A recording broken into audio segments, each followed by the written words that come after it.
Hey guys, it's the WalterFootball.com After the Dark Show for December 22nd, 2024. We're going to be doing the Week 16 NFL picks against the spread for the 2024 NFL season. Our final thoughts here, as usual on Saturday. As you can see, I am going solo tonight. No Quacky, who is our usual guest on Saturday because he was traveling for Christmas. So if you guys want to help support me, that'd be great. But you can do that by going to the merch store. So please hit like, subscribe, comment below, share this video. Visit the link in the description to this merch store. As you can see here, I'm wearing the Screen Walter football shirt. I actually think I wore this on Tuesday, Wednesday, but rest assured it was washed. I actually did laundry for once. So you guys can get this shirt and many others on the merch store. They brought back one of the Squirrel Lives Matter shirts. One of the other ones is gone though. One of them is gone, and then the other one, which is the Part of Me shirt, still not there. I resubmitted them, so I don't know if they took it down again or if they just haven't confirmed it yet. So I'm kind of confused by this website, but yeah, I mean, right now you get a 24% off, which is pretty sweet. And I don't know if it's going to get there quite in time for Christmas, but I don't know if you guys celebrate New Year's or something, or I don't know when Festivus falls. You can get a present for that too. So that would help. Also, go to Amazon, buy my books, Jerks of the College Years, where I made fun of people. You can see some weirdos on the cover here. I made fun of these people at Penn State. I went there for 6 years, so I had a lot of writing material. Also, how the 2020 MVP was stolen, which was an expose I wrote about how Brett Favre tried to sabotage Aaron Rodgers during Aaron Rodgers' 2020 MVP campaign. So if you haven't read that story yet, you'll find it very interesting, I imagine. So you can get that as well. Please consider super chats, super stickers, because that's the best way to support the show. Recently, we've had Slew, John Sanders, Can't Make an Eagle, Drove for Show, Jesse Cintron. You guys have been so awesome to contributions, especially John Sanders and Slew. You guys have been the best. So as I always say, these YouTube ads pay nothing, and the super chats are definitely the best way to keep the show going. Здравствуйте, Walter. Thank you. Hello, Pollyanna. There's a player named Squirrel on Tennessee team.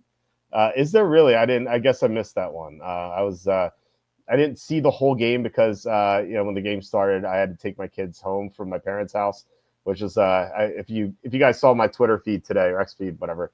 There was an interesting tweet that I posted. Regarding my profession. So yeah, you can see that. But yeah, I missed that. Plus, I had put my son to bed, so I missed a chunk of the game. I didn't see if there was a squirrel, but squirrel lives matter. It's very important. That one was so cute. Yeah, I know. So hopefully that they bring it back. If they don't, I will bring it back again. I'll try to. I don't know why they keep canceling it. It's really frustrating. And I feel like I've had more offensive shirts. I just don't know. I don't know why they keep canceling this one. I imagine it's because it has to do with like it's a play on Black Lives Matter, Squirrel Lives Matter, I suppose. Actually, so I play Magic the Gathering. Like you have Magic Online, and I used to have this deck where I called it Vampire Lives Matter because it was just like a vampire deck. I don't know. And the Magic, the Wizards of the Coast, they deleted the deck. So I guess like people take offense to that stuff, even though it's kind of stupid. But yeah, I wasn't surprised the Wizards did it. But like again, I have a shirt that says Biden pooped his pants, and that's been up there for forever. So I don't get like why they would take Squirrel Lives Matter down. It's just so stupid. Let's see, just finished the 1,000 plus page book provoked about the Ukraine war from George H.W. to Biden years, 75 pages of which is devoted to the Russiagate hoax. Amazing book. I learned a lot. What is the title of that book? I don't really get a chance to read. I do when I go to like Vegas or something. So maybe I'll be able to read it then, so I can check that out. But yeah, definitely know. Let me know what the name of the book is, Patrick. Squirrel White. Oh, his first name is Squirrel. Okay, he's a junior. You got him in any mocks? No, I'm not familiar with Squirrel White. I mean, I'll have to ask Charlie because Charlie, he's more into the draft at this point. Like during the football season, I focus more on the picks and the fantasy, and then like once the regular season ends and I do my fantasy rankings for next year and the team needs, then I really start diving into the draft stuff, and like I catch up. I actually have like a bunch of games DVR'd that I just like I want to rewatch. Like I just haven't gotten to them yet, but like once I'm able to concentrate on the draft stuff, that's like when I go back and just really kind of like play catch up. So I don't know. I'll have to see. I'll let you know if I squirrel white. But Charlie's the man to ask. I had a 7-leg parlay in Chiefs game, all alt lines, and hit every single one except Pacheco over 40 yards. Yeah, the Pacheco usage was so frustrating. I had Pacheco in my DraftKings lineup, which was a complete disaster. I used to do well in DraftKings. This lineup that I had was like all snowflakes. It's like it's so bad. I took a shot on like well, I know I had Calvin Austin. I think he was like the one guy who did somewhat okay given his salary, but who else? I had Joe Mixon, he flopped. I had Pacheco, he flopped. I think I had Mark Andrews, even though he caught a touchdown. I think that's all he did. I forget who else I had, but it was a total disaster. So yeah, hopefully the DraftKings lines for Sunday are better. That sucks about Pacheco. I wish you would have hit that because that would have been awesome. Best college picks in a long time. Walter is feeling Terrasso. Is that a Russian word? Terrasho. You have to let me know. Maybe it's like the spelling. I'm not. If you said like Maladets or something, I think that would make more sense. I don't know. But I mean, the season's been awesome for college football. What are we like 51-26 or something like that? What are we exactly this year? Yeah, 5-0 this week. We hit all 4 college football playoff picks, and then we have Florida at the beginning. So yeah, this year, yeah, we're 51-29. So it's pretty insane. So yeah, congrats if you guys followed. Provoked by Scott Horton. Okay, yeah, I will check it out. Again, I don't get much chance to read, but you know, at certain points during the summer, I do. I imagine like once my kids start growing up, then I'll have more time to read again. It's just like with the kids, I just don't have any time at all. Watched the whole game. Pacheco had good usage until he failed to convert that 3rd and 1. Hunt will probably be the short yardage back from here on out. Yeah, Hunt scored the touchdown, which was tilting. So yeah, I mean, yeah, like congrats if you had Hunt in DraftKings. I think that lineup won the entire tournament. I just kind of like want to see what the winning lineup was. I know it was a 3-way tie for first on the Saturday slate, and Utica finished tied for first. Utica is one of the best DFS players in the world. So his lineup was he didn't even have Hunt. He had C.J. Stroud, Derrick Henry, Jalen Warren, Nico Collins. That's someone else I had within Snowflake. That was his only Snowflake.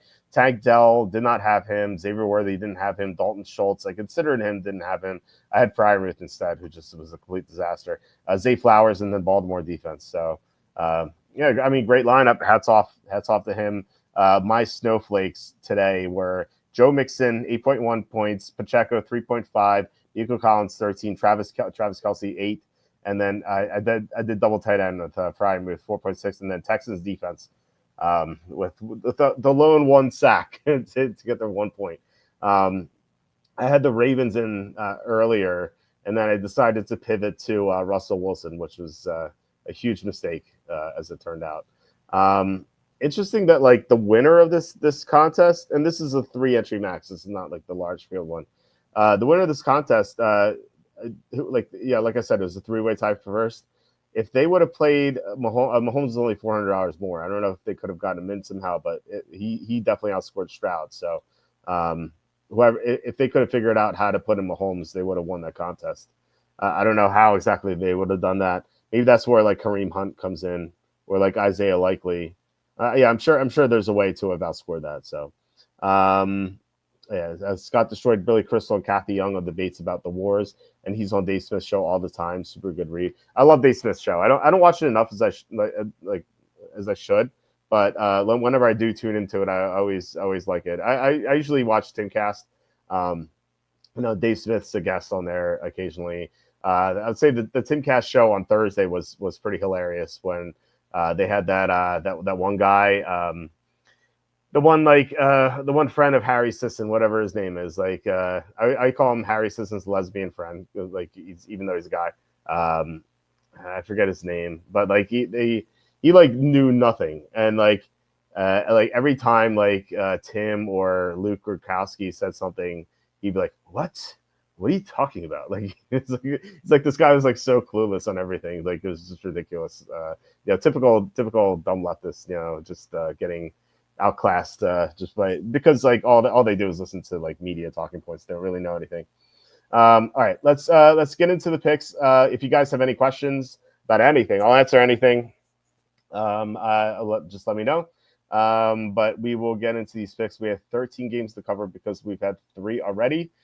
And the first one is Browns at the Bengals. This line is Bengals -9. I thought about locking this in. I still may do it because I could see it getting to 10 by kickoff.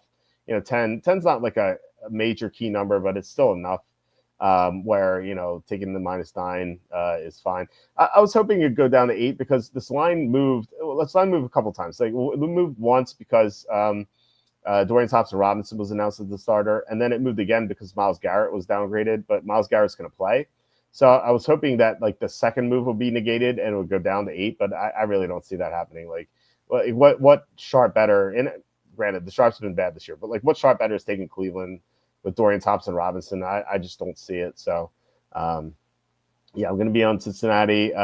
Player prop, I have.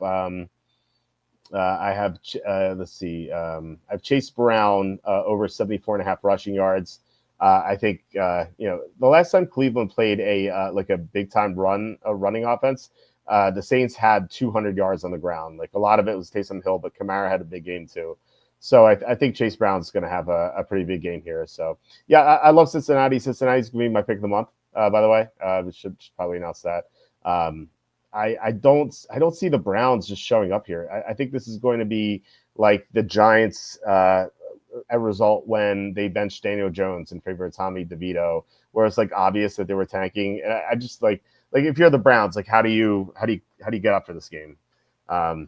I just don't see. I know they've slain a couple of behemoths this year with like taking down the Ravens and the Steelers, but I think they're done. I think like moving to Thompson-Robinson kind of signals that. If this were Winston, I would actually have some interest in the Browns, but Dorian Thompson-Robinson is horrible. He's I brought up the stat a couple times during the week. If you take like every quarterback who started since the beginning of 2023, so every quarterback who's thrown at least 60 passes, and you look at their EPA, Dorian Thompson-Robinson is 67th out of 68. The only quarterback worse is Philip Walker, PJ Walker, what do you want to call him?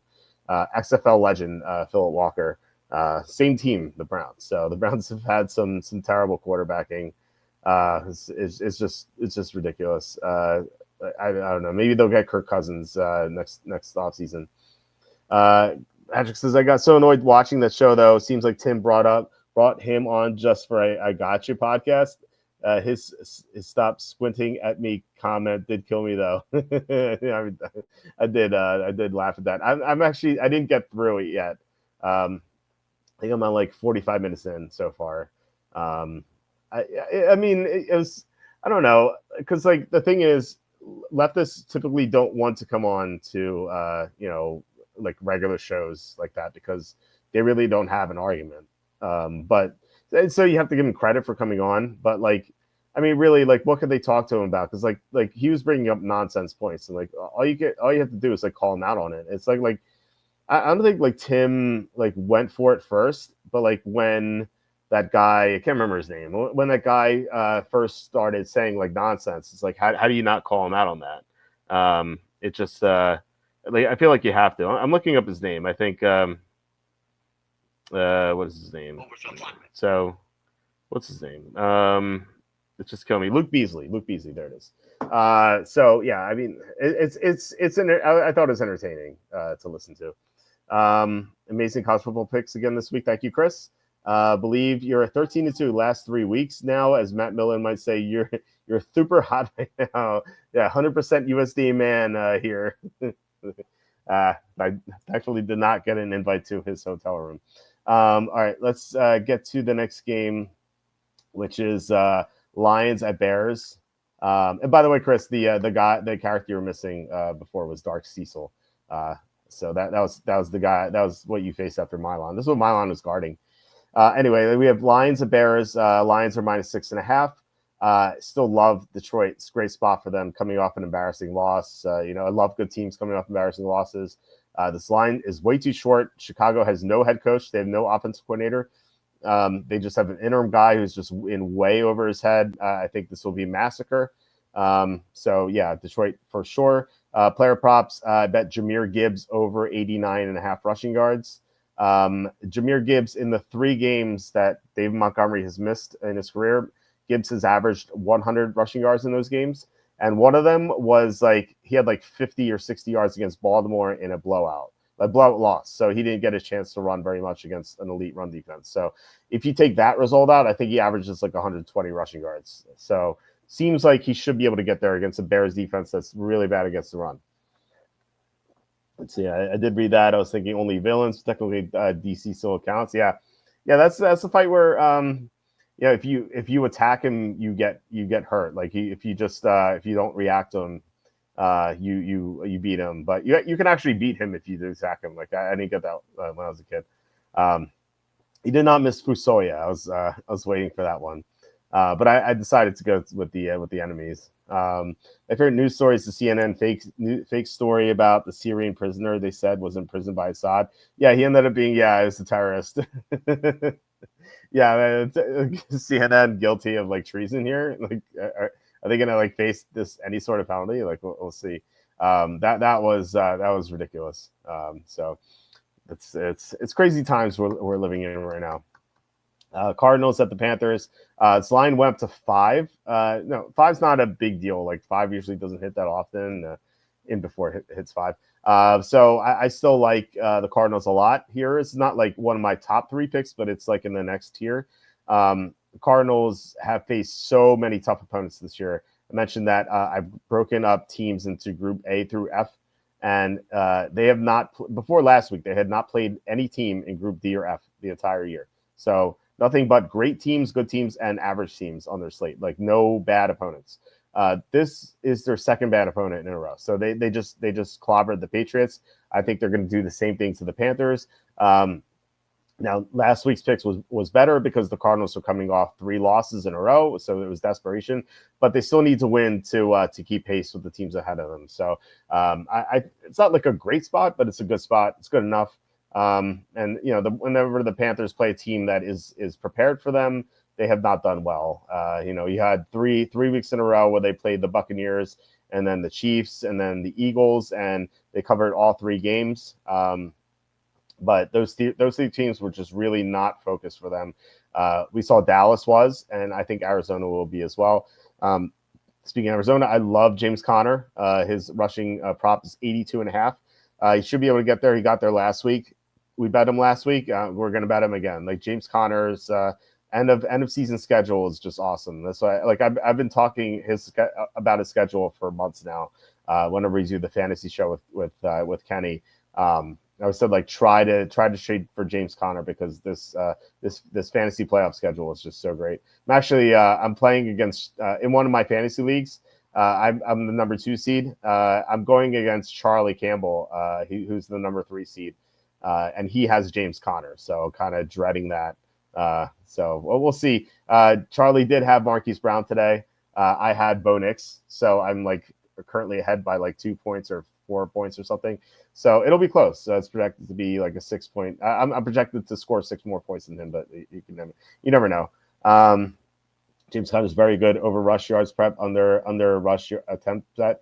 Yeah. So what helps Conner this week is that Trey Benson and Amari DiMercato are both out. So there's no one else to siphon the carries away from him. So he looks even better than usual. So I love James Conner this week.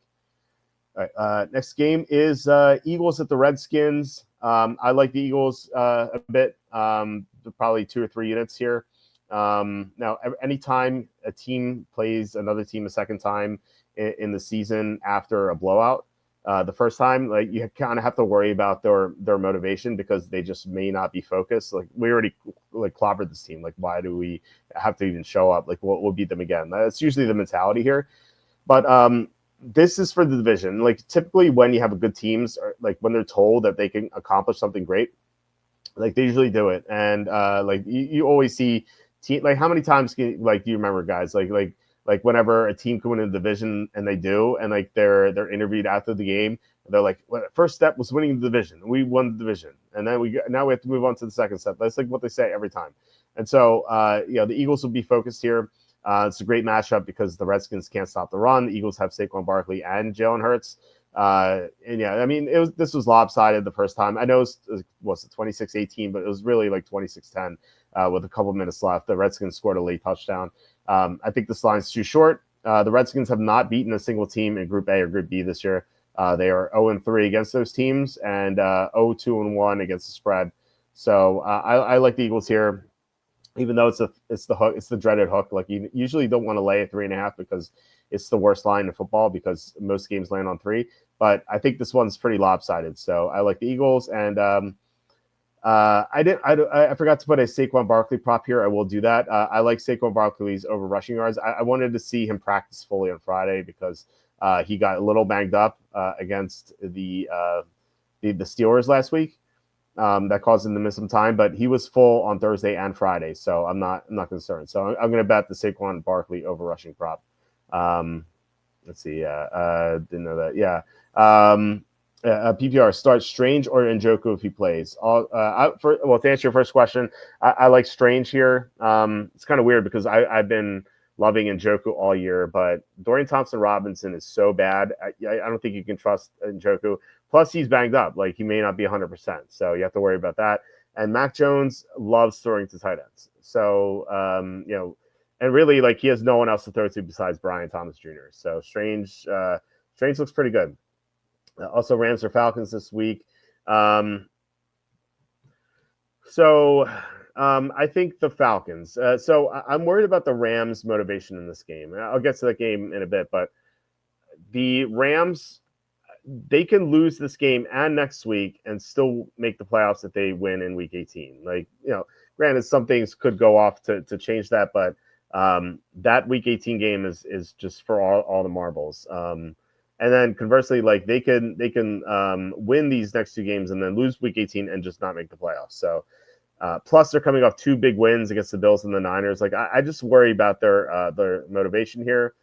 And Aaron Rodgers is playing better lately, so I would go with the Falcons against the Giants team that's just so dreadful. Falcons pass rush has improved a lot lately.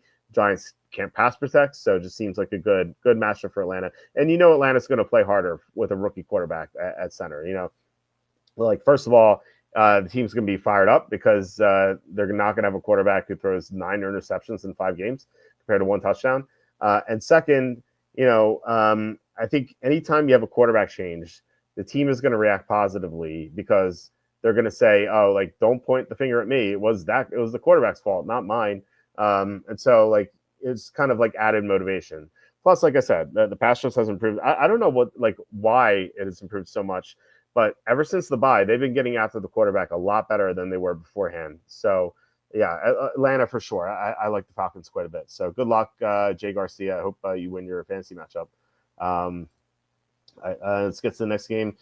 Speaking of the Falcons here, Giants and Falcons. Lions Falcons minus 8.5. I actually have the Falcons in one of my super contest entries with Eitan Shander. He loves Atlanta.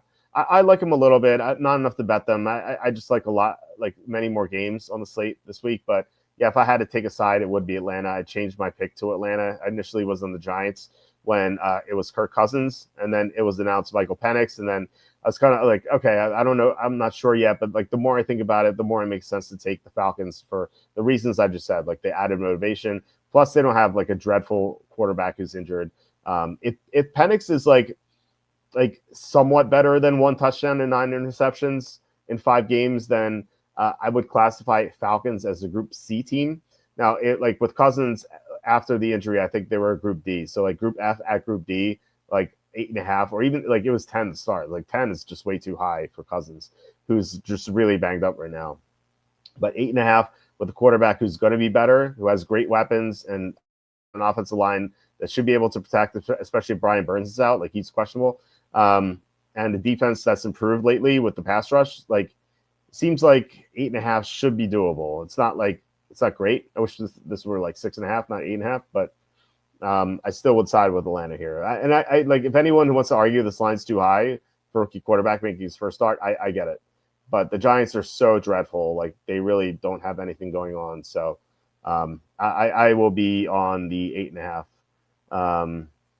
Let's see, not anytime quarterback. Yeah, right, exactly. So that like, you have the example of the Giants going from Daniel Jones to Tommy DeVito, where like they were intentionally tanking, and this is the same thing. Like, yeah, certainly not anytime. If a team like intentionally gets worse and tries to lose on purpose, then like, yeah, they're not going to be motivated for sure. Pollyanna says Burrow 3+ pass touchdowns is plus 140. You set that in 6 straight games, and you're still getting nice plus money. That's interesting. I think this is gonna be more of a running game. I think like the Bengals go ahead like pretty easily and then just run it out. Like, it wouldn't surprise me at all if this is like the fastest game. If this is over by 350 or 345, like, it wouldn't surprise me at all. Yeah, I could see it happening. I just think that like the Bengals are not going to be throwing in the second half, so like that's your only foil there. But he could definitely get there in the first half. I think during the bye, it occurred to the coaches to tell their players to play better. That's a theory. That's a good one. Which old quarterback goes to Indy for their career to die next year? Rodgers and Cousins. Yeah, that's where quarterbacks go to die. It's I think the thing with Indy is like they still have Richardson. I don't think they're going to give up on him after 1 year. Like, think about it, this is really his rookie year. Like, he only started like 3 games or 4 games last year. So like I think he's like completed his rookie season. Like, he's had 17 starts, or actually probably fewer because he's benched. So like, I imagine he's on like 14 career starts. So by the end of the season, that's like really his rookie year.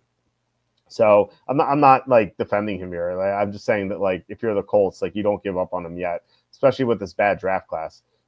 So if I'm the Colts, I think I just roll with Richardson again next year and like draft a quarterback on day 2 and try to have some competition there. And like, I don't even hate bringing Flacco back. Like I don't know. I feel like there's no point in bringing in Rodgers and Cousins. Like, you're not going to win with them. I think like your best chance of winning is to develop Richardson, or get lucky with the day 2 quarterback. So give him 1 more year. If he fails again, then you're probably going to have better quarterbacks in 2026. So that's what I would do. But yeah, I mean, like, Indy still makes sense though. Like Tennessee, Cleveland, like these teams, I feel like that's where Rodgers and Cousins are going to go. I think Indy learned its lesson with the Rivers, Ryan, Wentz, and now Flacco. Yeah, they've certainly had so many. Although Wentz is not that old, but he is washed up, or at least he was. I don't know. Kind of, I was like hoping to see Wentz today. I just wanted to see what he looked like on the Andy Reid, who's like, he's elevated quarterbacks all the time. So I thought maybe he could revive Wentz's career. Imagine they try to Richardson again. Yeah, exactly. He's still so young. Like, I think there's still upside there. Algier over 8.5 rush attempts is still too low. Yeah, that could be a blowout. So I think there's a good chance you're going to see Algier carry a lot, which is not it, man. I have more faith in Carolina quarterback who can't ride in roller coasters. I'm not a big Richardson supporter, so I'm not going to argue. I'm just saying, if you're the Colts and you have this much invested in him, then like, I think you should at least give him a chance. Like, you don't want to, like, the worst thing they could do is just give up on him too early, and then be like the Jets, who've seen Geno Smith and Sam Darnold succeed in other places. Like, what if they give up on Richardson and he goes somewhere else and becomes like a good quarterback? Like, how dumb would they look? They could just never live that down. So like, I think they should at least like try it. And there's no real alternative either. Like I said, Rodgers and Cousins aren't going to win it for them. So you might as well just see what you have Richardson with another year. Try to get better injury luck. Like, Pittman was really banged up for a long time. Their offensive line has had issues injury wise. The right guard's been out forever. Ryan Kelly's been out. Braden Smith's been out. Like maybe they get better blocking. So But I still don't think it'll work out though. How crazy is that? Canales for Coach of the Year. What if Rodgers wins another MVP in 2025? Another Jets misstep. Yeah, that would be like the ultimate Jets, slap in the face to the fan base for sure. So anyway, for player props, I love Malik Neighbors over receiving yards, 67.5. In the two starts with Drew Lock this year, he's had 79 yards and 69 yards, so over both times. And Atlanta has a secondary that's not very good. So we know Drew Lock locks into Malik Neighbors, so I like Neighbors a lot this week. Titans at the Colts. Colts are minus 3.5. I have the Titans. Even though I'm not betting them here, I have the Titans in two of my super contest entries. One with Quacky and then one with Aton. So they love the Titans. So if Quacky were on tonight, I think he'd be like, "Give me the Titans." I think that's what he'd say here. I like the Titans. I would take them if I had to bet this. Obviously, like if I like the Colts, I would be like, no, let's not put it on our card. I get it. Like the Colts favored by 3.5. Like I said earlier, you need a really good reason to lay the 3.5. And I can't find one with the Colts.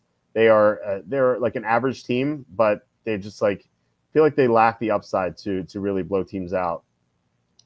In the three games they've had this year against Group D or Group F, they've I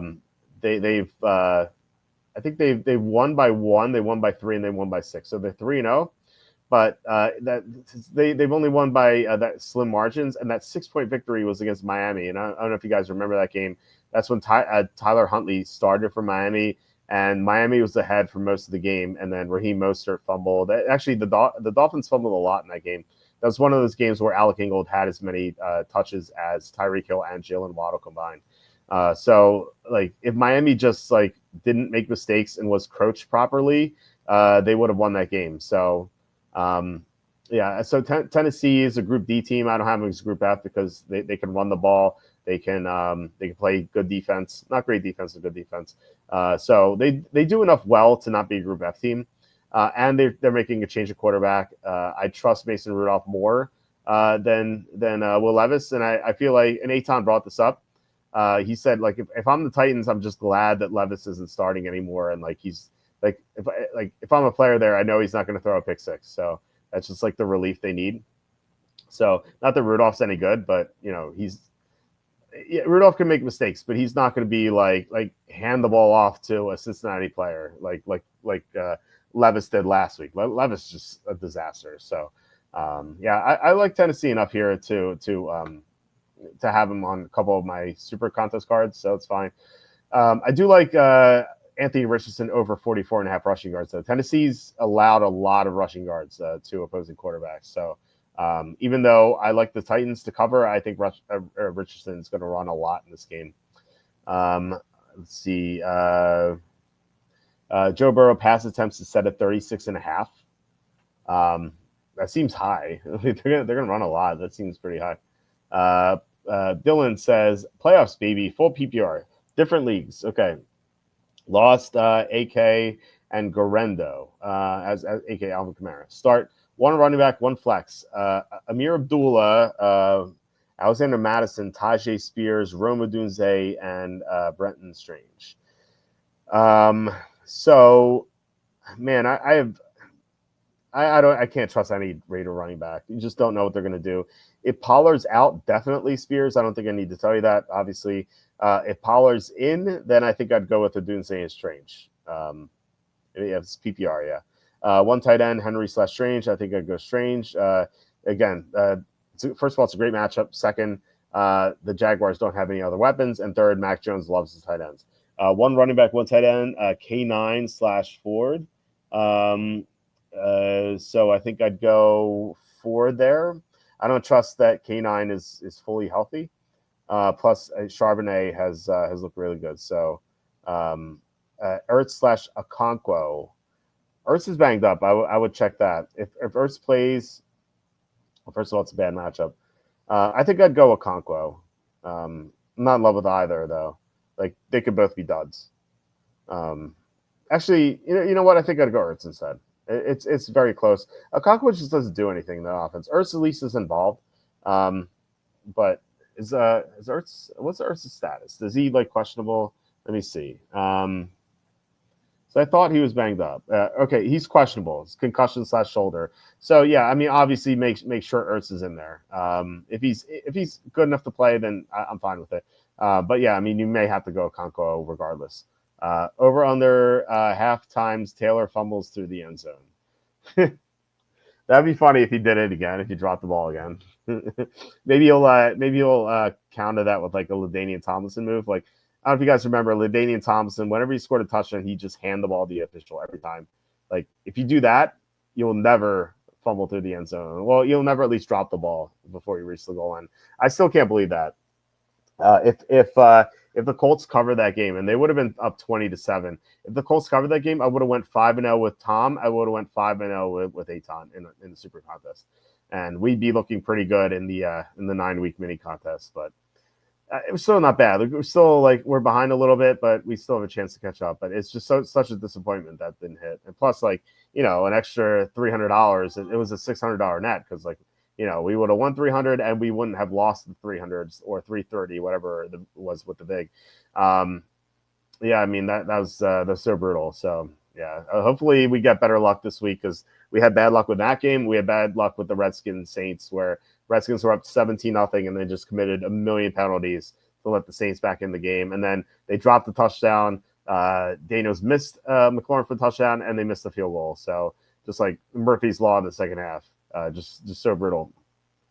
And adding injury to insult, I had the teaser that didn't hit because they scored the touchdown at the end, and the NFL came out and said that play shouldn't have happened. So not only did I lose the game, I also lost the teaser too. So that was horrible.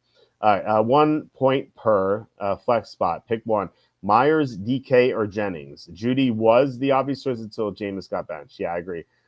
I mean, those are all good options. I think Metcalf could bounce back this week. It's a good matchup for him. And there was a coach speak about how the Seahawks want to get him more involved this week. With Myers, O'Connell tends to target Bowers more than Myers. So that's a slight hit to Myers. I still like him, though. And then Jennings, I like Jennings. It's a tougher matchup, though. No, I think it's a fairly fine matchup. I think it's safer to go Jennings, but there's a lot of upside with DK. So I would rate this Jennings, DK, and Myers, where Jennings and DK are super close. So good luck, Chris. Hope you win your fantasy matchup. Barry Sanders always handed the ball the rest of the ball too. Yeah, that's true. Pick three for a 3-leg same game parlay plus Gibbs, Barkley, Connor, Chase Brown with their over rushing yards prop. Okay, so you need 3 out of the 4. So Gibbs and Barkley for sure, and Connor. Okay, so yeah, I love all these 4 stuff. I think the first 3 of these 4 running backs, I think Brown has the toughest matchup. Although, like I said, the last time the Browns went up against a great running game is 200 yards to the Saints. But the Browns still have good personnel, although they could quit too.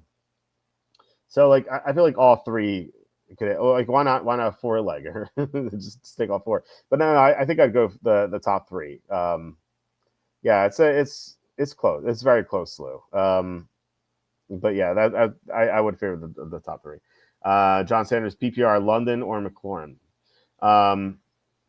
I think I'll go London.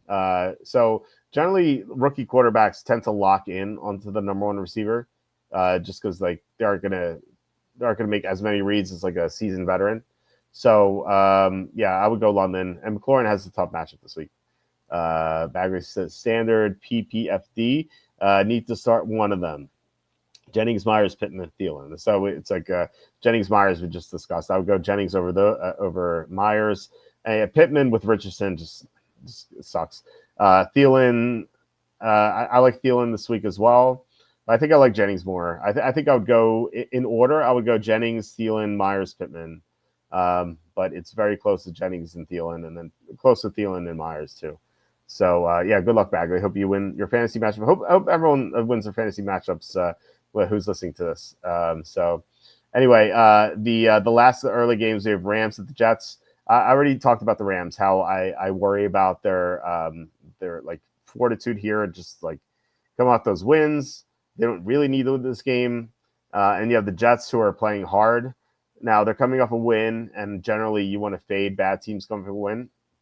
But it feels like the Jets are trying to build for something. So I I could see either side covering. If you told me right now that the Rams would show up this game and like play at 100% effort, I would undoubtedly take the Rams. I would bet them heavily. But I just don't know if they're going to show up, given that they're coming up with two big wins and they also don't really need this game. And by the way, don't be worried about the 1 o'clock East Coast game here. McVay in his career is 9-5 against the spread in these games, so it's not a worry. So if you thought that was a factor, just don't worry about it. So hold on. Let's see. We have a couple questions here. Kyren Williams over 20.5 rushing attempts. He's had 29 each of the last 2 games. Yeah. So the thing here is like the Rams may not need this game, so they may give it to Corum a lot more. It could be like one of those games where like Kyren Williams has like 20 or like he has like 19 carries and like Corum is like 11, and you're like, oh, they're going like all you're gonna hear on Twitter is like, oh, the Rams going to Blake Corum, and then like the next game it's gonna be like 24 to 4. You know, but we had one of those earlier this season when Breece Hall and Braylon Allen were like super close in that Patriots game, the first one, so. And what and then not the first one, the second one, sorry, the second one, before they played on Thursday night. And so what really happened was because they had a game coming up on Thursday night, they just wanted to not tire out Breece Hall. So they just gave the ball to Braylon Allen a lot. And so like with this game not really mattering all that much, like I think you could see more Corum this week. So I wouldn't play this one. Rodgers turns into MVP Rodgers as soon as they're mathematically eliminated.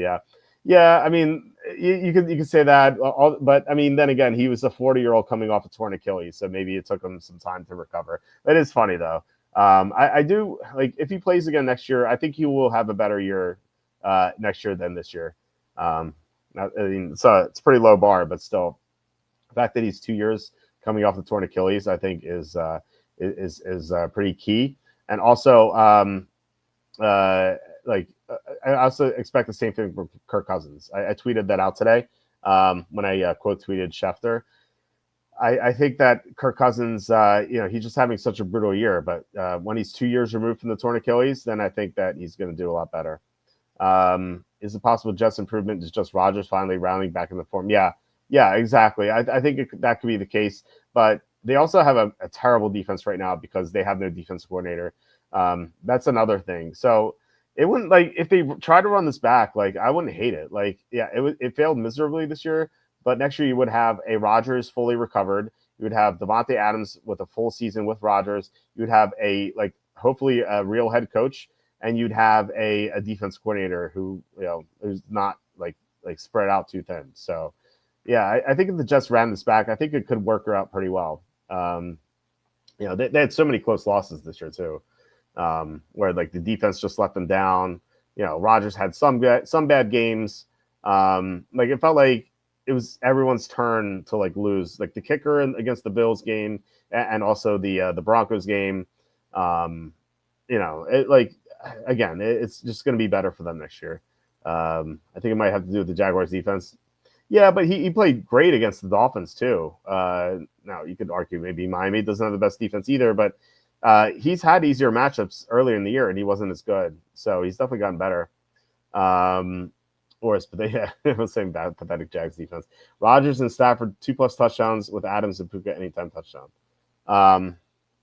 So that Rodgers and Stafford each the 2 touchdowns with Adams and Puka anytime touchdown. Yeah, I like it. I think that's like it's a good stack in DFS, like Adams and Puka, and then one of the quarterbacks, like probably Stafford. You could go either one. I think that's something you could definitely do in DraftKings. All right, let's get to the late afternoon games. We have 4 of them, and then the Sunday Monday night. Vikings at the Seahawks line is Vikings -3. Just want to actually make sure if it's still Vikings -3 because I may want to. Yeah, it's heading toward like I'm seeing a lot of 3 evens, 3 -105s. I think I'm going to lock this one in tonight because I don't want to see this fall to 2.5. There is a lot of I think there's a lot of sharp money coming in on Seattle too. So just something to keep in mind there. So yeah, after the show's over, I'm going to lock this one in. Player props, TJ Hawkinson over receiving yards. Seahawks not good against tight ends, but I do love Seattle overall though. They're getting healthier. Geno Smith's going to play, and Minnesota is not like what it's cracked up to be. They haven't played a team above Group C yet, ever since losing Christian Darrisaw, and like this is their first real test. Going outside in the elements, like a dome team playing in the rain. It's like might be pretty tough. So, and Seattle gets to bounce back from battling the Packers. Like the Packers are better than the Vikings, so I think that they're going to have a better chance in this game. So I love Seattle. They're one of my top plays this week. All right, so next one is Patriots at the Bills. This line's Bills -14. I like the Bills here. They are coming off a big win, so like that is something that could mess them up a little bit. But they recently had their slip up game. They had a flat game against the Rams. So like another one so soon just seems unlikely. Plus, this is the first time they're playing against the Patriots this year. If this were a rematch and they had already beaten New England by like 30, I could be like, okay, they're probably gonna be flat here. But it's the first time they're gonna see Drake May, and so I think they're gonna want to beat the Patriots like pretty easily here. And yeah, so yeah, I like the Bills. Not like a crazy amount, but for a couple units. Watch the injury report. They might have some cluster injuries at safety again. So that I guess the Patriots not going to be like too much of a worry. But still, it's not like ideal. So maybe like if you're thinking 3 units, maybe you want to go down to 2 units or something. But either way, I like Buffalo here to cover. I was thinking about Ray Davis rushing yards over, but I didn't see that prop. But so instead, you get Demario Douglas over receiving yards. It's 34.5. The Bills are pretty weak against slot receivers. I'll just point out the last week's Amon-Ra St. Brown went nuts. But I know St. Brown's great, but like other slot receivers have done really well against them. So I like Demario Douglas this week, and he's not a bad play in DFS too. He's like 4,200, I think. So if you want to stack Demario Douglas with Drake May, I don't hate that too much. Drake May is like the king of garbage time this year. He's like the Blake Bortles of 2024. So Blake Bortles had that one crazy season where he just went nuts and got garbage time every single game. And Allen Robinson went insane too. So May looks not bad in fantasy. He's cheap. Douglas is cheap. Like you get to play that, and I don't think he's highly owned from what I saw. So. You get a cheap stack that's low owned, like you get to have like all the studs, like just go off for you. Allen Robinson and Allen Hurns. How could I forget Allen Hurns? That guy just like disappeared overnight after that. Did he go like the Cowboys or something? And then Robinson just never had that sort of stat line again. He just like whenever he left Jacksonville, he just got bad. So that's good times. It's just like crazy stats for Bortles. All right, so we have Niners at the Dolphins. This is a pick'em. I have I don't have a player prop because I was looking at George Kittle and Jonnu Smith. But, like their yards are like so juiced. They just wasn't good value, so I just decided to pass on it. And I'm really passing on this game as a bet overall. Like this is a really tough spot because like the Niners will probably be eliminated from the playoffs when this game begins. Like if Atlanta or the Rams win, if Atlanta wins, they can't get the 7th seed. If the Rams win, they can't win the division. So they could be eliminated. Then again, like the Rams could lose. So maybe they're not eliminated, and like they're coming off that Thursday game. So if the Rams lose. And you see that they're getting blown out or something, then like maybe you can jump in on the Niners. But still, like the Niners have injuries. The Dolphins are getting back Kendall Lamb, the right tackle, and Terron Armstead may play. He was limited in practice on Friday, so there's a chance that like Miami's not going to be as bad as they were. But another thing to watch out for is like Tua Tagovailoa he was limited in practice on Wednesday and Thursday with a hip injury. Now he doesn't have an injury designation. He was full on Friday, so it could be like a nothing burger, but he might be injured too. So that's something to watch out for. It's just like something that caught my eye. So yeah, just this is a game to avoid for sure. Probably have a sizable bet on Connor over 79 minus 120. Yeah, I'm glad to hear it. I like that as well. I like Evan's point on Tuesday that Fred Warner is the perfect foil for what Miami tries to do on offense. Yeah, I mean, I think he is when healthy, but he's playing on a fractured foot, right? So like he's not like the Fred Warner of old too.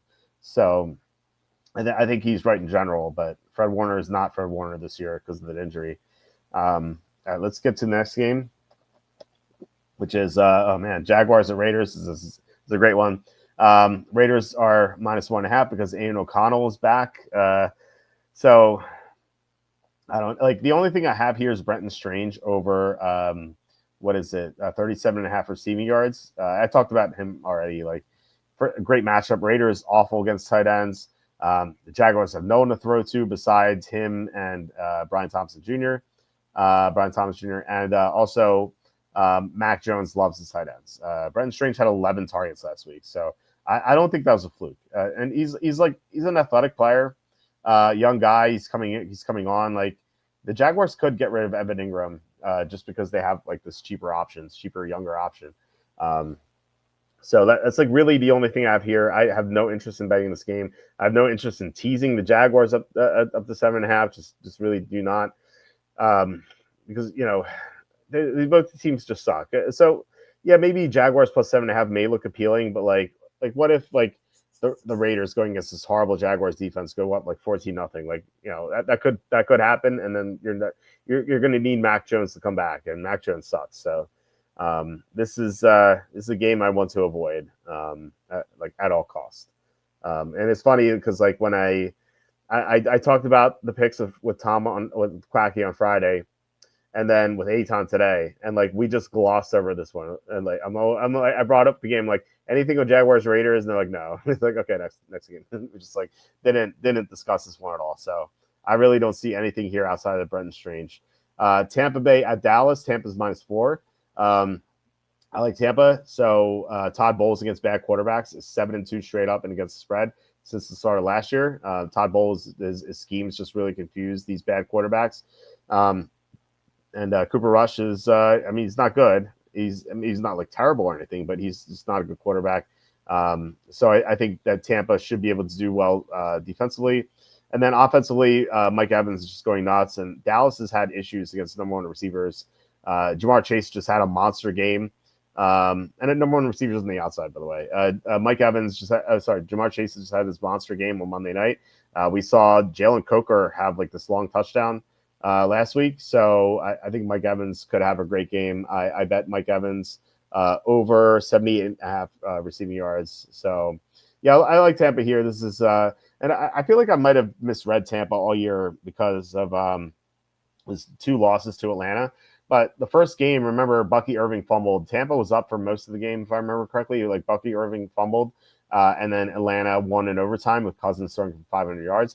In the second Atlanta game, Mike Evans and Chris Godwin were out. That's after Tampa had those injuries. So you can't really read into that one very much. Tampa's had some easier opponents recently, not last week. Before last week, they had like the Giants and they had the Carolina and stuff like that. But how they dismantled the Chargers last week was kind of an eye opener. I'm thinking like maybe I'm just like I was too down on Tampa for most of the year, so I am warming up to them. And maybe I've had them as a Group C team. Maybe they're a Group B team. So and if they are a Group B team, this line is way too low. And even if there's still a Group C team, Group C, a Group D. I think -4 is pretty fair. Could be a little bit higher too. So, especially like there's no home field advantage anymore in the NFL. So I like Tampa here. They made my super contest card.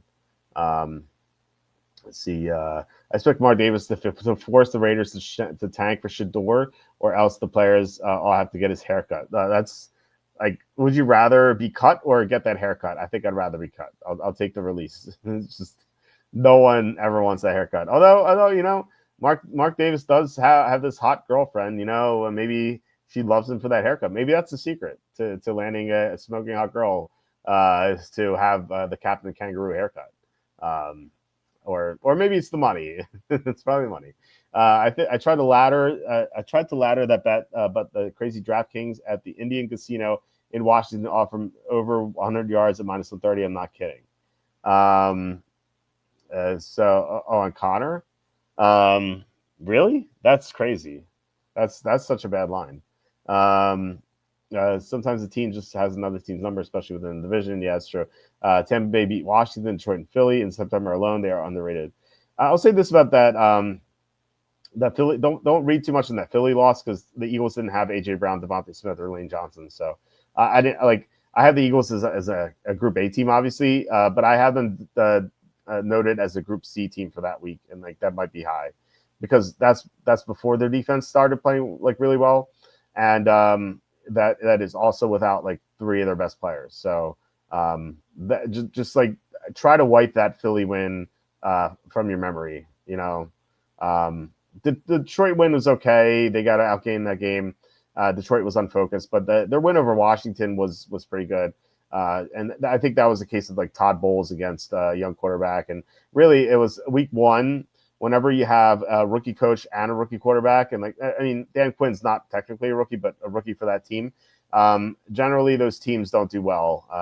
That's something to watch out for next year. I think that was like, if you faded the rookie coach plus rookie quarterback, I think you went 3-1, with the only loss would have been fading the Patriots, where the Bengals just showed up drunk to the game.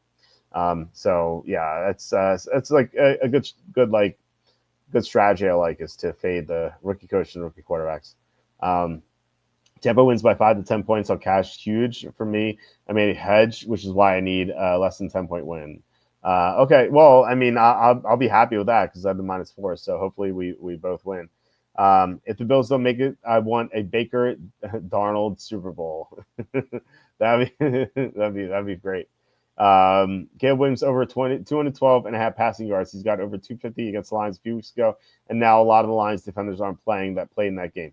I like it because it's so impossible to run on the Lions. So Caleb's going to have to throw. It's going to be a deficit. I'm a fan of this one. I like it. They're in the same conference. Okay, we'll have to have the NFC Championship there. If you're the Texans, you signed Deontay Johnson off waivers. Yeah, I think you have to. Like, you have to do something with Tank Dell going down. Poor Tank Dell. I hope he's going to be okay. That sucks. He's coming back from that injury from last year. He got shot in the offseason. This guy can't catch a break. Hopefully it's not as bad. I haven't seen any updates on it, but hopefully it's not as bad as it looked. But it looked pretty bad though. Not the way it looked. I don't think he's going to play next year, or at least not until very late next year. It's just looks super bad.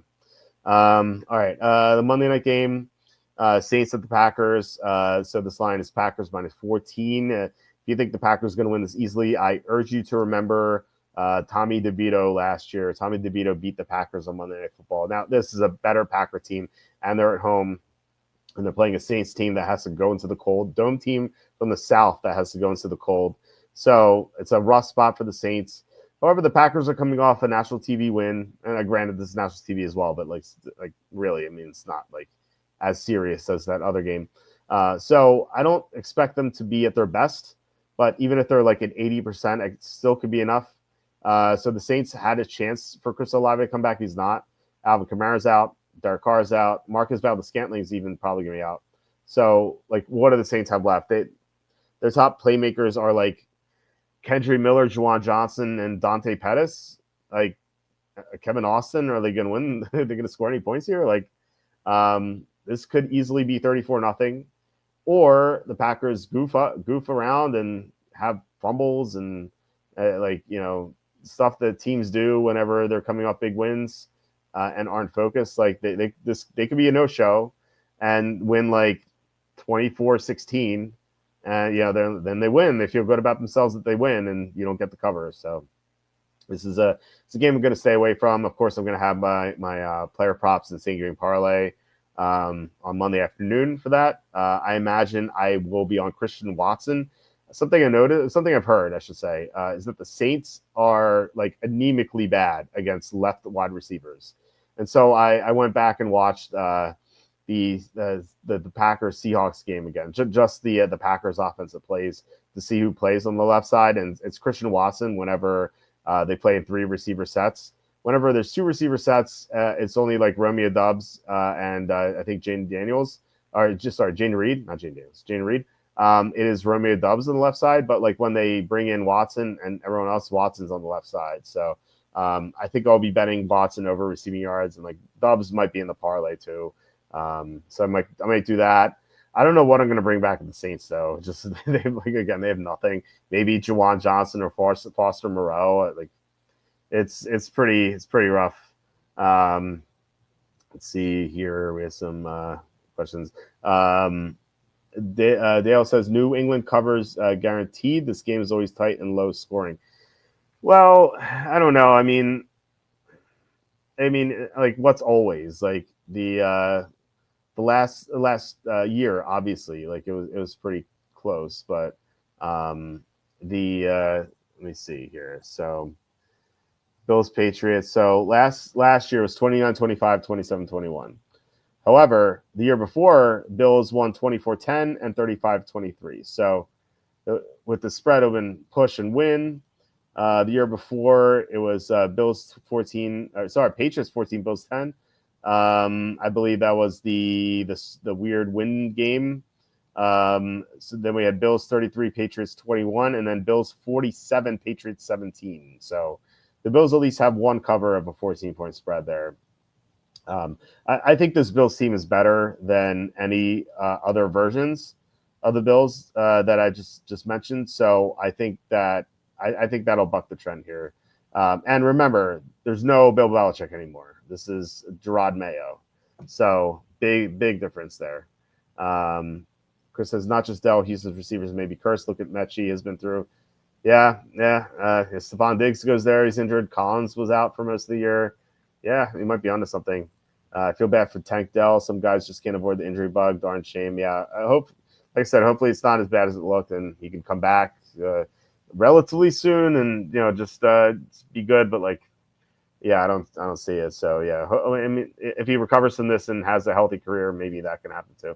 Why didn't they flex this game out of Monday Night Football? Probably because the Packers just generate big ratings or something. I don't know. They probably should have flexed this game out. Maybe when their deadline was, like Saints still had a chance. Like maybe that's when Derek Carr was still healthy. Like it's the only thing I can think of outside of the Packers TV ratings. But yeah, I don't really see it. I don't see why they wouldn't flex this game. John says Bills and Patriots don't know each other that well. New coach and quarterback. Yeah, exactly. New coach. Exactly. So it's a different Patriots team, and it's a better Bills team. This is for John, going to be 15 for a high in Orchard Park. Pretty brutal. I envy the people down south who have nice weather at this time of year. It was pretty cold today. It was about like 20 here today. It's tough with 2 kids because like you got to get them all bundled up, make sure they're not cold. Like I don't care about myself. Like I actually went out in a hoodie today, and hoodie and sweatpants. That's it. Like I didn't even have a jacket going to my parents' house. And like I said, it was 20 degrees. So I'm as long as it's over 0, I'm fine. Just living up here all the time, just used to the cold weather. Like when you get below 0, that's when it's like, yeah, you definitely need a jacket. But like over 0 is fine. But yeah, with the kids, like you can't have them be cold. So yeah, you're just like I don't like being like having the kids get sick because of stupidity on my part. It's like I don't want to do that. So again, my son he's gonna be 3 in 9 days. He just doesn't want to wear a coat or a hat. He's like, no, I don't want to wear it. Don't want to wear it. Like it's just like you have to like plead and like beg and like bribe him to wear these extra clothes. And of course, like he takes his like hat off or he takes his coat off, and then he's like, Daddy, I'm cold. Like, yeah, no crap. Like, of course you're cold. You're not wearing your coat. It's just like, come on, man. So yeah, I can't wait for better weather. But I kept telling my son, I was like winter is coming. I kept saying it over and over again. It's like, obviously you wouldn't get that reference. I kept saying, I was like, Connie, winter is coming. And today I was like, Connie, winter is here. So yeah, it was funny. John Sanders, $2 super chat. Thank you so much, John, for pneumonia medicine. Yeah, exactly. Yeah, I don't want my kids to get pneumonia. So my daughter is fine. She's a year and a half. She's almost a year and a half. So she's gonna listen. She doesn't know any better. My son's like entered that rebellious stage where like he hasn't do anything. He's just like, no, don't want to. No, it's like, come on, bro. Like, just please, I'm not doing this to annoy you. I'm doing this for your benefit here. Even though you don't know that, I don't know like what I could possibly do, but yeah, I will. I'll put the $2 toward the pneumonia medicine, John. Thank you so much. Um, he's getting paid to rehab an injury. Who cares? And then those are tropic conditions here. Yeah, yeah. Buffalo is pretty bad. I was in Minnesota for the Super Bowl, as I said before. And I think I told the story on Tuesday, but anyway, for those who didn't hear, like I was not much of a story, but I was preparing to go to Minnesota, and it was like around 30. It's usually like 30 here, and I was like, yeah, it's 30, whatever, same difference. And like, no, it was not. It was so much colder in Minnesota. And on top of that, Charlie and I went to a media event, and like they had coat check and everything. So just again handed in my coat, didn't think about anything. And then like at the end of the party, I went to coat check, and they're like, we can't find your coat. I'm like, come on, really? Like so someone took my coat, and they're like, no one took this coat. You can have it. And I'm thinking like, well, what if someone comes back, like and they bring my coat? And like, what if I take their coat and they're gonna be like, oh, I can't exchange this. I'm just gonna keep it. So I thought that maybe if I left that coat there, someone would bring my coat back, and then like we could swap. And like part of it was like one of like my favorite hat was in that coat, so I lost my hat on top of it, and so like I was really hoping to get that back. I even got like the email of like the girl in charge of the coat check, and like she's like, yeah, contact me like if someone brings back the coat, like we can set it up so we can send it out to you. I'm like, okay, it's great. And so I contacted her, and like no luck. So I lost that coat. I lost my favorite hat. And like Charlie and I, we walked to the train station, which was like a few blocks down, because the train takes you like directly into the Great Mall, or whatever that mall is called. So the Minneapolis Mall. So I was like, all right, let's go to the train, and at the mall you'll get a coat. And so we walked. It was about like a 5 to 10 minute walk, and it was like so cold. I just had like just a suit on, and it was so freezing. Like I was just like it was like -3. It was snow on the ground. It was Mall of America, as Chris said. Yeah, Mall of America. Yeah. Yeah, it was like -3 out. I was like walking for 10 minutes, and like the train station was outside. There's like no way you can get inside. And so they actually had a button that said push for heat. And so like you push the button, and it's like yellow light like shines down on you, and like it gets like a little bit warmer, but it's still super cold. And so yeah, so we went to we rode the train to the Mall of America, and we went to like various stores, and obviously they have like a million stores there, but it was February, so like they didn't have any winter coats. Like they're all out. Like it's all like every time we went to a store, they're like, oh, we have our spring stuff already. I'm like, dude, it's the beginning of February. I want a coat. Like they're like, oh, we don't have it anymore. I'm like, come on. Like so we went all over the mall. Eventually we went to, I can't remember if it was like it was some sort of department store, and Charlie had to go to the bathroom. So Charlie went. I was just sitting like in the men's section, just waiting for Charlie to get out. And this guy, this big big black guy, like is wearing sunglasses, and he has like two security guards like walking with him. He's like this entourage with him. I didn't know who he was, but like he walks toward me. I'm like, what is going on here? He's like, excuse me, where's the this, I forget what section. He's like, where's the section? I'm like, I don't work here. He's like, I thought you were I thought you worked here because you were in a suit. I'm like no. So anyway, Charlie and I eventually went to Hugo Boss, which they were the only store at the mall that at least we saw that had a winter coat. And so, but like obviously, I don't know if you guys know, Hugo Boss is like pretty expensive. And so I had to, pay out a lot of money to just not be cold. So it's like that's so annoying. But anyway, that's my story of Mall of America. Charlie and I had fun. Otherwise, we met up with someone who worked at Roto World, and we had a nice dinner later on. And then Kenny and I watched the Eagles game together. The Eagles beating the Patriots. So yeah, so.